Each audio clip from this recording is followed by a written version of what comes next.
Timgad est une ville sous la forme d'un carré de 355 mètres de côté située en Numidie, Algérie actuelle, en Afrique du Nord. Elle fut fondée par l'empereur romain Trajan en 100 et est dotée d'un statut de colonie. Il s'agit de la dernière colonie en Afrique romaine. La ville est placée sur un endroit stratégique pour les Romains. Cette ville détient un rôle principalement militaire. Timgad a été très vite romanisé car les entrepreneurs numides et mauritaniens ne voulaient qu'une chose, accéder à la citoyenneté romaine afin de bénéficier d'avantages fiscaux du mode de vie romain et de pouvoir vendre leur production agricole dans tout le territoire.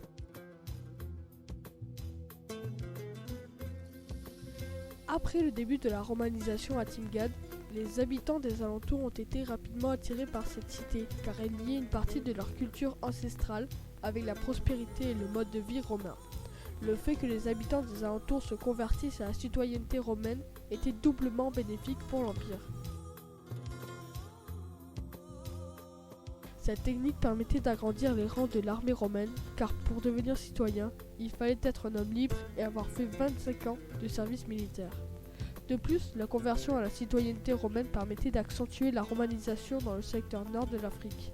Timgad était le symbole de Rome, en Afrique du Nord.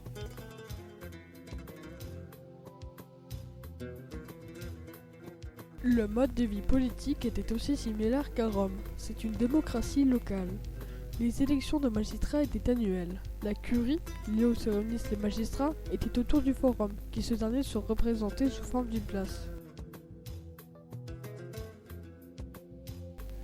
Les magistrats rendaient justice dans la basilique ou dans divers locaux administratifs. De plus, on pouvait retrouver des statues qui honorent les empereurs ainsi que des familles impériales et des notables.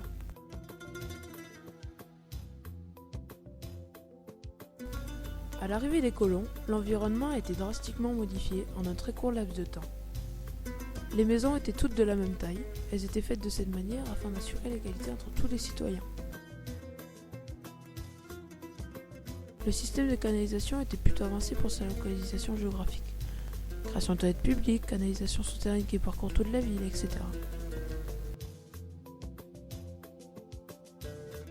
Sur les murs du forum, nous pourrons retrouver les mots Benari, Labari, Ludere, Ridere, Okes, Bibere, qu'on pourrait traduire par chasser, aller au terme, jouer, rire, voici la vie, qui en quelque sorte résume la vie des citoyens de Timgad.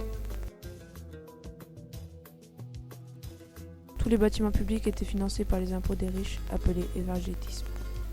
Ils étaient imposés, mais personne ne s'en plaignait car c'était un honneur de le payer. De plus, on leur offrait de meilleurs statuts sociaux, ainsi que de plus grandes responsabilités au sein de la vie de toute la cité.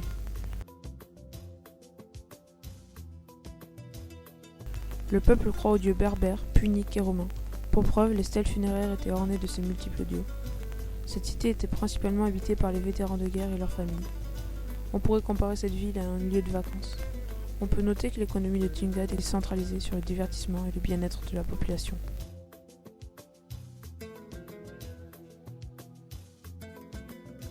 Timgad était une ville importante pour l'Empire romain. Timgad était une des premières cités de l'Empire en Afrique, mais aussi la dernière. Sa prospérité et sa puissance resta pendant des siècles le symbole de Rome en Afrique, mais surtout une simple copie.